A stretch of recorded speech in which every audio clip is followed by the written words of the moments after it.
स्वागत है आपका। मैं आपके साथ तेज नैन मोर। आज हमारे साथ बातचीत के लिए खास मेहमान हैं हरियाणा के मुख्यमंत्री नायब सिंह सैनी जी के मीडिया सचिव, मीडिया सलाहकार आप उन्हें कह सकते हैं, प्रवीण अत्रे जी। प्रवीण अत्रे जी का काम वो कड़ी के रूप में है जहां मीडिया, सरकार, राजनीति के बीच में वो एक जरिया बनते हैं, माध्यम बनते हैं, वो कड़ी हैं। उनसे आज हम इस आगे की बातचीत में समझेंगे प्रदेश की राजनीति, चुनावी रणनीति, मीडिया की भूमिका, जनता तक जो जन सरोकार की सरकार की नीतियां हैं उनको पहुंचाने के बीच में आज के दौर में, क्योंकि मीडिया की भूमिका बहुत महत्वपूर्ण है लेकिन मीडिया चुनौती भी है, तो जन सरोकार की नीतियां कैसे पहुंचाई जाती हैं और पर्दे के पीछे कैसे ये कड़ी का काम करते हैं सरकार के बीच में और मीडिया के बीच में, ताकि जनता तक सरकार की नीतियां पहुंचती रहें। बहुत बहुत स्वागत है सर आपका। धन्यवाद, बहुत बहुत धन्यवाद आपका। मैंने जैसे पहले कहा कि सरकार, राजनीति, मीडिया के बीच की कड़ी है, बहुत महत्वपूर्ण कड़ी है और ये कड़ी तय करती है कि सरकार की छवि क्या होगी जनता के मन में। बहुत चुनौतीपूर्ण काम आपको सौंपा गया है। देखिए, ऐसा सुदेश जी के इसमें तो कोई दो राय नहीं है, क्योंकि मीडिया वो जरिया है जिसके जरिए जो सरकार के काम है, सरकार की योजनाएं हैं, वो आम लोगों तक पहुंचती हैं। मीडिया का रोल बड़ा महत्वपूर्ण है, ये हम सब जानते हैं। हम लोगों का जो काम है वो ये कि मीडिया के बंधु जो सरकार की बातें हैं, सरकार की योजनाएं हैं, सरकार ने क्या काम जनता के हित में किया, वो मीडिया तक पहुंचे और मीडिया उसको लोगों तक पहुंचाए। इसके साथ साथ एक कोऑर्डिनेशन भी रहता है, क्योंकि आप देख रहे हैं कि समय के साथ साथ मीडिया में भी एक बदलाव आया। पहले ट्रेडिशनल मीडिया जैसे प्रिंट मीडिया होता था और वो भी संख्या बहुत कम रहती थी। उसके बाद फिर इलेक्ट्रॉनिक मीडिया आया तो मीडिया हाउसेज की संख्या बढ़ी। लेकिन जब से सोशल मीडिया आया तो स्वाभाविक है थोड़ा चैलेंज बढ़ने शुरू हुए, क्योंकि सोशल मीडिया, डिजिटल मीडिया के अंदर जो लोग काम करते हैं, बहुत से लोग बहुत तजुर्बेकार हैं, बहुत बेहतर काम करते हैं, जिनको पत्रकारिता की पूरे नॉलेज होती है, क्योंकि वो पहले कहीं ना कहीं किसी मीडिया हाउस में पत्रकारिता किए हुए होते हैं। उनको पता होता है कि मीडिया की जिम्मेवारी क्या है और मीडिया का काम क्या है। इसके साथ साथ सोशल मीडिया में एक चैलेंज जो है वो ये है कि बहुत से ऐसे साथी भी हैं जो जिनको पत्रकारिता का जो बेसिक नॉलेज है, या यूं कहिए कि एथिक्स जो है वो उनकी बहुत ज़्यादा जानकारी होती नहीं है। तो वो जब कोई भी खबर है या कोई भी न्यूज़ है, जब वो अपने प्लेटफॉर्म पे डालते हैं, मेरे साथ तो बहुत बार ऐसा तजुर्बा हुआ है कि मुझे पर्टिकुलर आदमी को कॉल करके बताना पड़ा कि भाई ये जो आप शब्द यूज़ कर रहे हो ये भाषा मीडिया की नहीं होती है, आपको अपनी जो वॉइस ओवर है इसको मुझे लगता है कि थोड़ा बदलना चाहिए। ऐसा कई बार तो ये फेक न्यूज़ भी होती है, आधी अधूरी जानकारी। एब्सोल्युटली। अब हो क्या रहा है कि बहुत से social media platform, digital media पे मैं देखता हूँ कि बेसलेस खबर, मतलब जिसका कोई सोर्स नहीं है, जिसका कोई कहीं ज़मीनी आधार नहीं, कोई वो ऐसी कोई खबर जानकारी भी नहीं है, लेकिन वो क्रिएट की जाती है और वो क्रिएट करके डाल देते हैं और उसकी रीच बहुत है। तब तक आप कैसे मैनेज करते हो? देखिए, ये तो एक फिलोसोफर हुए हैं यूएस से, उन्होंने एक बात कही थी कि जब तक सच अपने जूते के फीते बांधता है तब तक झूठ आधी दुनिया का चक्कर काट चुका होता है। तो कई बार होता ये है कि इस तरह की खबर बहुत तेजी से फैलती है, तो उसको हमारा प्रयास ये रहता है कि हम सही जानकारी मीडिया के लोगों तक पहुंचाएं। अगर मान लीजिए किसी ने कोई ऐसी खबर डाली है तो हम उसको सही जानकारी देते हैं कि भाई एक्चुअल जानकारी ये है, एक्चुअल बात ये है, आप इसको थोड़ा सा देखिए। और प्रयास ये होता है, और मेरे को बहुत, जिसके लिए मैं सौभाग्यशाली मानता हूँ, मुझे मीडिया के साथियों का बहुत सहयोग मिलता रहा है, आज भी बहुत सहयोग मिलता है। अगर मैं किसी को कोई अपनी बात कहता हूँ, सरकार की कोई बात जानकारी देता हूँ, तो वो उस बात को समझते हैं और मुझे इस सहयोग की वजह से मुझे लगता है कि काफ़ी हद तक मेरे चैलेंज कम हो जाते हैं। लेकिन आपको इतनी बड़ी जिम्मेदारी दी गई। हमने लोकसभा चुनाव देखा, पिछला विधानसभा चुनाव देखा, उस वक्त माहौल बहुत अलग तरह का माहौल था और हम कहते कि अभी शायद आप भी मेरी बात से इत्तेफाक रखेंगे कि अभी जो चुनाव होता है नैरेटिव चुनाव होता है, एक नैरेटिव सेट हो जाता है। वो आप कहें कि मीडिया सेट करता है या वहां से कुछ मिलता है तो फिर मीडिया सेट करता है। आपके लिए बहुत चैलेंजिंग रहा होगा, वो चुनौतीपूर्ण रहा होगा और उसमें कामयाबी आपको यहाँ तक ले आई। देखिए, ऐसा है, इसमें कोई दो राय नहीं है। जब लोकसभा का चुनाव चल रहा था उस वक्त जो एक नैरेटिव कांग्रेस की तरफ से बनाया जा रहा था और लगातार एक झूठ बोला जा रहा था कि अगर 400 सीट मोदी जी को मिल गई, मोदी जी अगर तीसरी बार प्रधानमंत्री बन गए तो वो संविधान खत्म कर देंगे। ये आपने देखा, उस वक्त कांग्रेस ने इस झूठ को लगातार बोलने की कोशिश की। मीडिया में भी नेचुरली है, जब कांग्रेस के नेता बयान देते थे तो मीडिया में स्वाभाविक है वो चलता था। लेकिन जो सच है, पार्टी क्या सोच रही है, पार्टी का विजन क्या है, वो मीडिया में जाए, मीडिया के बंधु उसको दिखाएं, ये हमारे लिए काम था, एक टारगेट था जिसके लिए हमने लगातार प्रयास किया। मीडिया के बंधुओं को जो जो जानकारियाँ थी, जो स्ट्रेटजीज रहती थी, हमारा जो है भविष्य का जो विज़न है वो क्या है, रोड मैप क्या है, अभी तक मोदी जी ने क्या किया, तो लोकसभा चुनाव में ये सब काम हमारा था और हमने वो काम करने का प्रयास किया। जब विधानसभा चुनाव हरियाणा में शुरू हुए, विधानसभा चुनाव के अंदर एक नैरेटिव बनना शुरू हो गया कि कांग्रेस आ रही है, और ये हाँ, ये एक इस तरह का नैरेटिव बनना शुरू हुआ कि भाई सरकार तो कांग्रेस की आ रही है। जब हम फील्ड में जाते थे, मीडिया के बंधुओं के अलावा आम लोगों को मिलते थे, तो हमें जब ये आभास होना शुरू हुआ कि ये नैरेटिव नीचे ग्राउंड पे कोशिश हो रही है उतर जाए।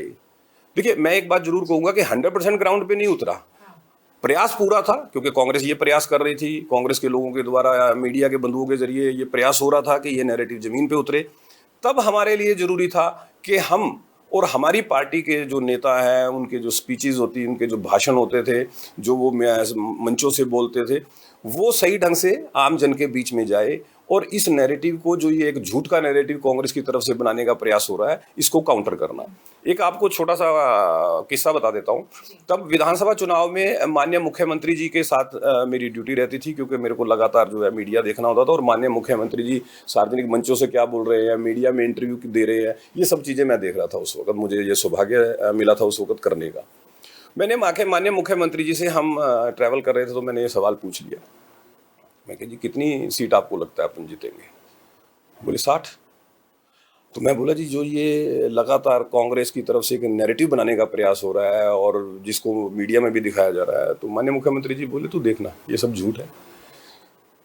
जब नतीजे आए तो माननीय मुख्यमंत्री जी ने मुझे कहा कि देखा मैंने तेरे को क्या कहा था? तो मैं बोला जी 60 कहा था आपने, 48 आई है।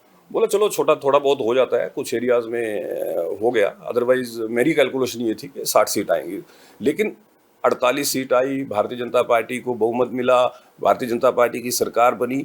तो ये जो कॉन्फिडेंस माननीय मुख्यमंत्री जी लगातार देख रहे थे, ये कैसे देख रहे थे? जब वो लोगों से मिलते थे, इंटरेक्ट करते थे, मंच पे जब वो भाषण देते थे, सामने लोग किस तरह से रिएक्ट कर रहे हैं। मैं आपको एक उदाहरण देता हूँ। उचाना में एक पब्लिक मीटिंग थी जहाँ पे माननीय मुख्यमंत्री जी भाषण दे रहे थे, और उचाना एक ऐसी कॉन्स्टिट्यूएंसी है जिसके बारे में, क्योंकि नैरेटिव तो यही बन रहा था कि कांग्रेस आ रही है, और फिर उचाना एक ऐसी कॉन्स्टिट्यूएंसी थी जहाँ पे ये नैरेटिव और ज़्यादा मजबूती से काम कर रहा था। तो जैसे ही माननीय मुख्यमंत्री जी ने स्टेज से भाषण दे के आए, तो उन्होंने छूटते ही बोला कि यहाँ हम जीतेंगे। और जहां बीजेपी का मतलब लग रहा था लोगों को कि मतलब कुछ नहीं होगा, नया चेहरा है, उनको इतना जानते भी नहीं थे, और एक वो गढ़ है एक परिवार का, तो बोले यहाँ जीतेंगे। तो मेरा सवाल फिर वही था जी कि आपको कैसे अंदाजा लगा? कहते जब मैं भाषण दे रहा था और सामने लोग जिस तरह से रिएक्ट कर रहे थे, वो एक इशारा होता है, जनता का एक इशारा होता है। जनता आपकी बात के साथ इंटरेक्ट कर रही है, आपकी बात को सुन रही है, उस पर रिएक्ट कर रही है, मतलब जनता आपके साथ है। तो ये चीज़ें तो ग्राउंड पर रह के पता लगती हैं। दूसरी चीज़ कि जो माननीय मनोहर लाल जी बतौर मुख्यमंत्री जो काम उन्होंने किए थे, वो सबको पता है। आज हर आदमी एडमायर करता है कि माननीय मुख्यमंत्री ने, मनोहर लाल जी ने जो परिवर्तन किए थे उस वक्त, वो परिवर्तन आज जनता का कितना भला कर रहे हैं, जनता उससे कितना उत्साहित है और जनता कितनी खुश। इसमें एक महत्वपूर्ण, मैं माफ कीजिए मैं रोक रही हूँ, पर्ची खर्ची वाला। एब्सोल्युटली, बिना पर्ची बिना खर्ची के नौकरी। और किस्मत बीजेपी की अच्छी रही कि कांग्रेस के कुछ उम्मीदवारों ने बोल दिया, वो भी एक एंगल था। अब जिस तरह से कांग्रेस के एक उम्मीदवार ने जैसे ही मंच से बोला कि 50 वोट के ऊपर एक नौकरी, तो उससे पता लगा कि कांग्रेस की सोच कैसी है।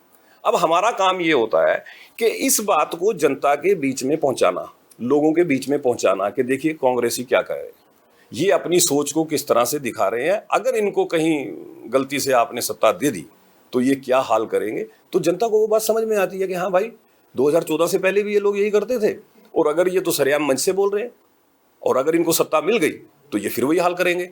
तो ये हमारा बात हमने की थी कि नैरेटिव सेट करना। एब्सोल्युटली, जो नैरेटिव था उसके अगेंस्ट आप लोगों ने फिर इसको खड़ा किया। फिर हमने उस बातों को लोगों के बीच में, आप जैसे साथियों के जरिए, देखिए आपका काम है खबर को दिखाना, हमारा काम है कि सही टाइम पे आपको वो खबर मिल जाए।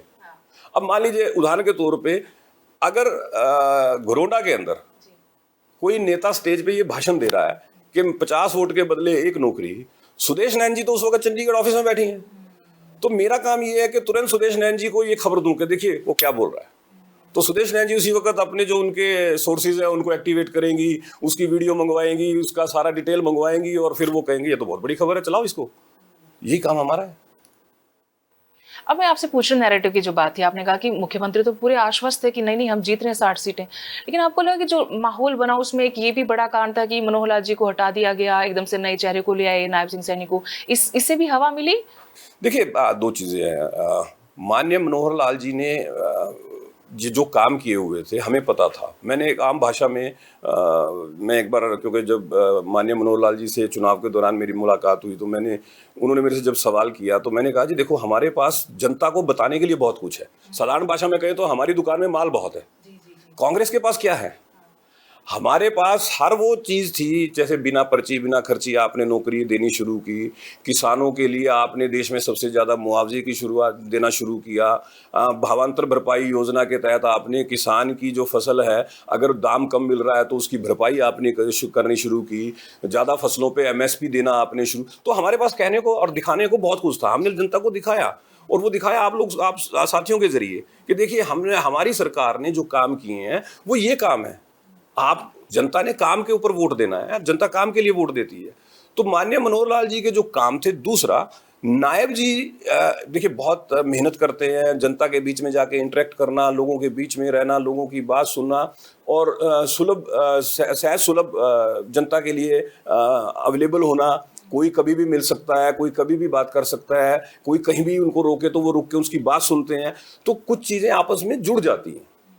जब वो जुड़ती हैं तो फिर नतीजा आता है।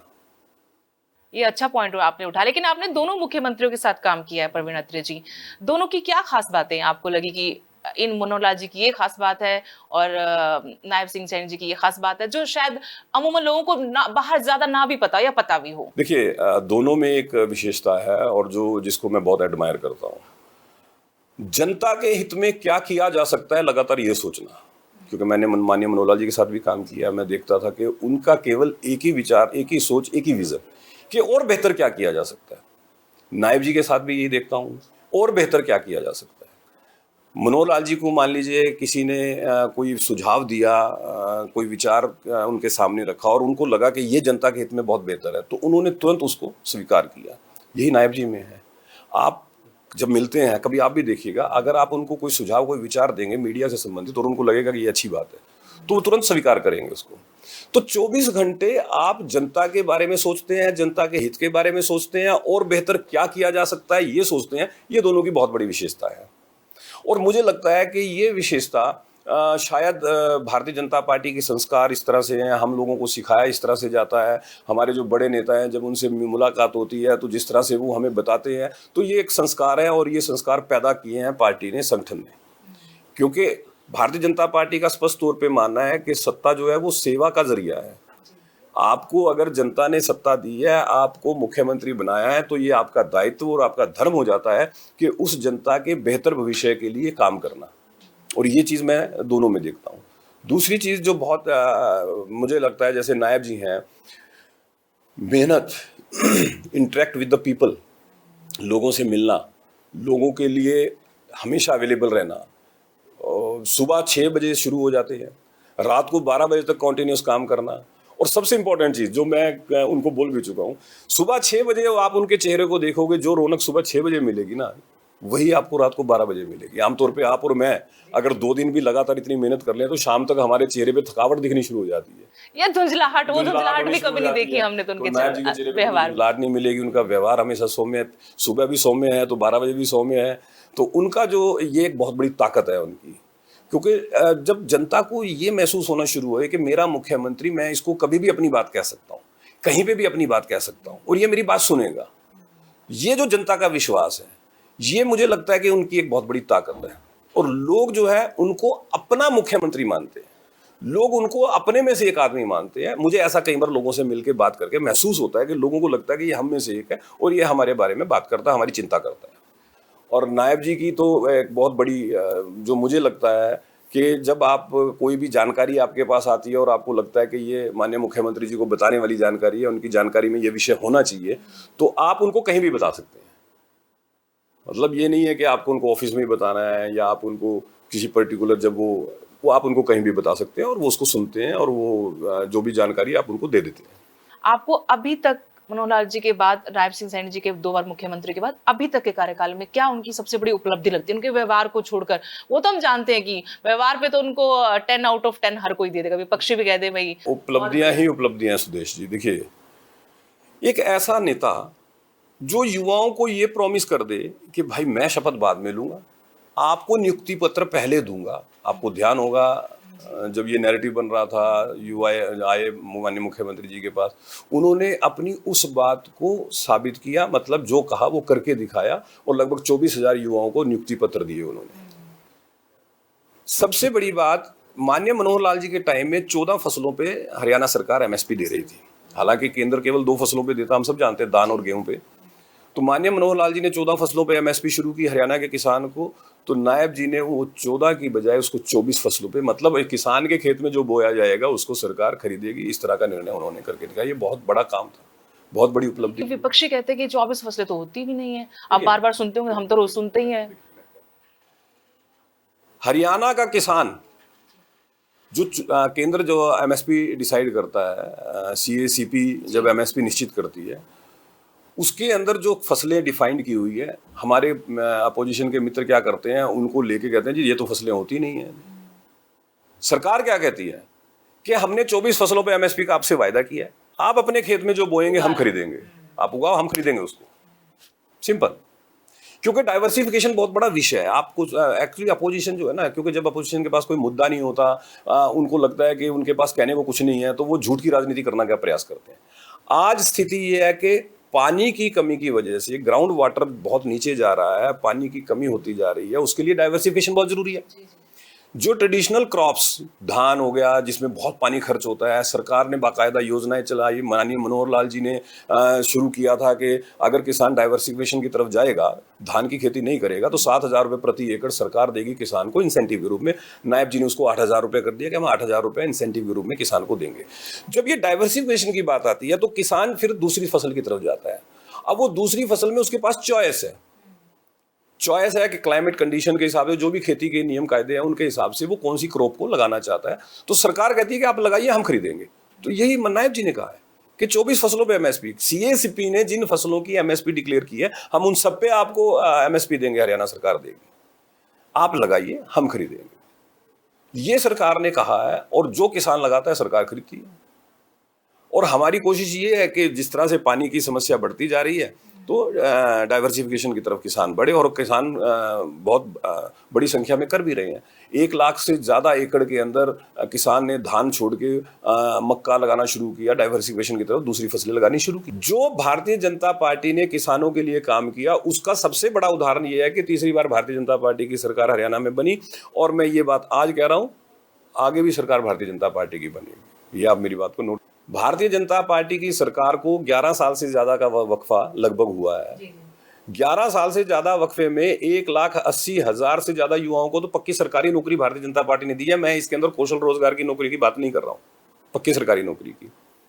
हुडा साहब के टेन्योर के अंदर 10 साल के अंदर कितनी दी थी? मात्र 86,000। और वो किस तरह से दी थी सबको पता है। जब SC की लिस्ट आई थी तो अपोजिशन ने प्रेस कॉन्फ्रेंस करके लिस्ट जारी होने से पहले लिस्ट दे दी थी कि ये लोग लग रहे हैं, और वो हुआ। तो एक तरफ तो वो था कि केवल जो सत्ता में बैठे लोग हैं उनके बच्चों को नौकरी मिलेगी, उनके रिश्तेदारों को नौकरी मिलेगी, या जिसकी जेब में पैसा उसको नौकरी, एक समय वो था। आज गरीब व्यक्ति जिसका बच्चा पढ़ता है वो नौकरी पाता है। आपको ऐसे बेशुमार उदाहरण मिलेंगे, आपने दिखाए भी होंगे कि एक रिक्शा चालक जिसका बच्चा जो है पुलिस के अंदर भर्ती हो गया। मेरे अपने गांव में एक परिवार में 2 गरीब परिवार से बच्चे लगे। लेकिन इसका एक पहलू और जोड़ दूं, पहलू ये भी है कि HPSC को लेकर सवाल भी उठ रहे हैं कि हमारे योग्य बच्चे जो UPSC क्लियर कर लेते हैं, दूसरे राज्यों में बड़ी बड़ी नौकरियों में भर्ती हो जाते हैं, यहाँ पर वो 35 क्राइटेरिया पूरा नहीं कर पाते, वहाँ पे वो कोई पेपर क्लियर नहीं कर पाते, नौकरियाँ नहीं लग रही हैं, खाली पड़े हुए हैं सारे पद। क्या होगा? और जो भर्तियां हो रही है उसमें से जो रेशो है हरियाणा के बच्चों का बहुत कम है, और बाहरी लोगों को भरा जा रहा है। बार बार ये आरोप लगता है, आपके सामने भी चैलेंज होगा ये, कि RSS के लोगों को भरा जा रहा है, बाहरी राज्य के लोगों को भरा जा रहा है, HPSC का चेयरमैन बाहरी है, क्या यहाँ पे योग्य व्यक्ति नहीं मिला? देखिए, आपको 2 चीजें समझनी पड़ेगी। जो HPSC के अंदर जो नौकरी निकलती है उसमें जो रिजर्वेशन कैटेगरी है, उसमें तो हरियाणा के बच्चे ही जा सकते हैं, नियम है। फिर खाली रह जाते हैं। वो जो जनरल कैटेगरी है हरियाणा के बच्चे जा सकते हैं, बाहर का नहीं जा सकता रिजर्वेशन में, ये नियम है।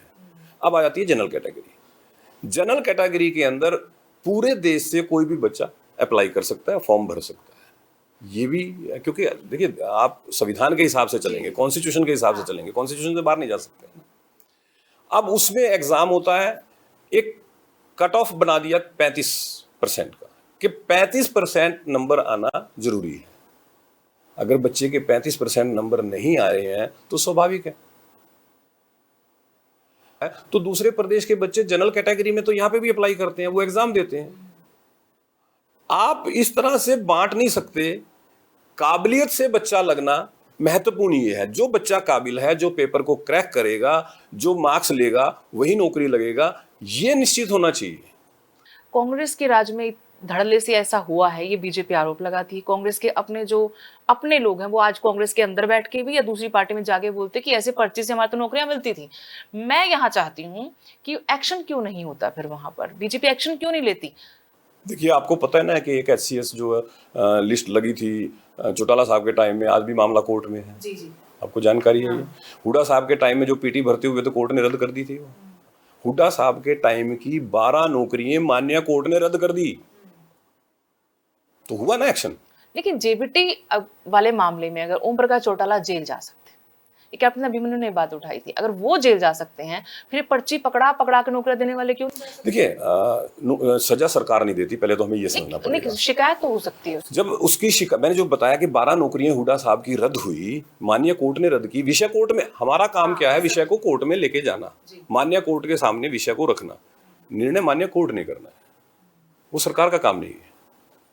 अब आगे बढ़ते हैं, अब बात पड़ोसी राज्य कर लेते हैं, क्योंकि नैरेटिव तो वहां पर भी सेट किया जा रहा है। बड़ी जिम्मेदारी है हरियाणा के बाद। अब विधानसभा लोकसभा तो आपने फतेह कर ली जंग, अब बारी है पंजाब की, और आप कह रहे कि अब बंगाल जीता पंजाब जीतेंगे, अब पंजाब की बारी है। तो वहां पर बड़ी भूमिका में अपने मुख्यमंत्री नायब सिंह सैनी जी हैं। देखिए, ऐसा है, निश्चित रूप से पंजाब में भारतीय जनता पार्टी सरकार बनाएगी। उसके कई कारण जो मुझे दिखते हैं। माननीय मुख्यमंत्री नायब सिंह सैनी जी को जिस तरह से पंजाब के लोग बुलाते हैं, आमंत्रित करते हैं, माननीय मुख्यमंत्री जी जाते हैं उनके बुलावे पे। अलग अलग जैसे किसान भाई आए, किसान यूनियन के लोग आए, उन्होंने क्या कि माननीय मुख्यमंत्री जी को, मैं वहाँ मौजूद था, कुछ किसान यूनियंस के नेता माननीय मुख्यमंत्री जी से मिलने आते हैं पंजाब से। वो आके पहले तो बताते हैं कि किस तरह से पंजाब के अंदर बुरा हाल है जी, कानून व्यवस्था नहीं है, किसान परेशान है। क्योंकि पंजाब के अंदर धान और गेहूं जिसके ऊपर MSP केंद्र देती है, और किसी फसल पे तो MSP नहीं है। तो पंजाब का किसान भी ये उम्मीद करता है कि जैसे हरियाणा के अंदर MSP मिल रही है 24 फसलों पे, हमें भी मिले। दूसरी चर्चा ये होती है कि इस बार जिस तरह से बंगाल में कमल खिला है, बिल्कुल ठीक उसी रणनीति पर, उसमें सब कुछ ही आ जाता है, उसी रणनीति पर हम लोग पंजाब में भी कमल खिला के छोड़ेंगे। चाहे जो मर्जी नैरेटिव चलता हो, जो इतिहास कहता हो, सब दरकिनार कर देंगे। देखिए, जहाँ तक नैरेटिव की बात है या इतिहास की बात है, ये राजनीति है। चुनना जनता ने होता है, वोट जनता ने डालना है। और हम जिस तरह का लोगों का रिएक्शन पंजाब में देख रहे हैं, क्योंकि जब माननीय मुख्यमंत्री जाते हैं तो मुझे मौका मिलता है कि मैं वहाँ होता हूँ, तो मैं जिस तरह का रिएक्शन, जिस तरह लोग रिएक्ट करते हैं माननीय मुख्यमंत्री जी के भाषण पे, उनकी स्पीचेस पे, तो मैं ये मानता हूँ कि 2027 में पंजाब में कमल खिलेगा। उम्मीद है इससे आप लोगों को बहुत? देखिए, 100% आप ये मान के चलिए कि अब की बार जो 2027 में विधानसभा चुनाव पंजाब में होगा, तो पंजाब की जनता चौंकाएगी। पंजाब की जनता चौंकाएगी, मीडिया के लोगों को भी चौंकने का अवसर मिलेगा। बहुत बहुत शुक्रिया आपका।